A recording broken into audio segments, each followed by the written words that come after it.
শনিবার ভোরে দিনাজপুরের ঘোড়াঘাট উপজেলার নূরজাহানপুর এলাকায় পার্ক করে রাখা ছিল আমবোঝাই একটি ট্রাক। নিয়ন্ত্রণ হারিয়ে ট্রাকটিতে ধাক্কা দেয় পঞ্চগড় থেকে ছেড়ে আসা নাবিল পরিবহনের একটি বাস। মুহূর্তেই দুমড়ে মুচড়ে যায় বাসটি। আহত হন ২০ যাত্রী। ঘটনাস্থলেই প্রাণ যায় ৫ জনের। আহতদের উদ্ধার করে রংপুর সহ বিভিন্ন মেডিকেল কলেজ হাসপাতালে পাঠানো হয়। খবর পেয়ে ঘটনাস্থলে যান ফায়ার সার্ভিস, পুলিশ ও সেনাবাহিনীর সদস্যরা। যান চলাচল স্বাভাবিক রাখতে সরিয়ে নেন দুর্ঘটনার শিকার ট্রাক ও বাস। বেপরোয়াভাবে কুস্তে আছে, টার্নিং নাই, টার্নিং নিয়ে ফলের গাড়ি যে ডালা আছে ওটা সহ বাঁকা করে দেয়। স্থানীয়রা বের হয়, তারপরে ফায়ার সার্ভিসকে ফোন দেওয়া হয়, ফায়ার সার্ভিস আসে।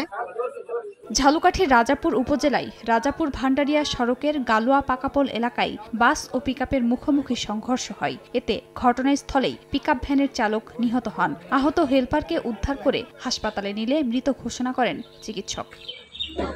মামলার ওয়ারেন্টভুক্ত আসামি ধরতে মাগুরার মোহাম্মদপুর থানা থেকে ফরিদপুরের বোয়ালমারীর দিকে আসছিলেন পুলিশের উপপরিদর্শক বোরহান উদ্দিন। পথে বোয়ালমারী পৌরসভার ৮৭ ব্রিজ এলাকায় মোটরসাইকেল নিয়ন্ত্রণ হারিয়ে গাছের সঙ্গে সজোরে ধাক্কা লাগে। এতে আহত হন বোরহান। তাকে উদ্ধার করে উপজেলা স্বাস্থ্য কমপ্লেক্সে নেওয়া হলে মৃত ঘোষণা করেন চিকিৎসক।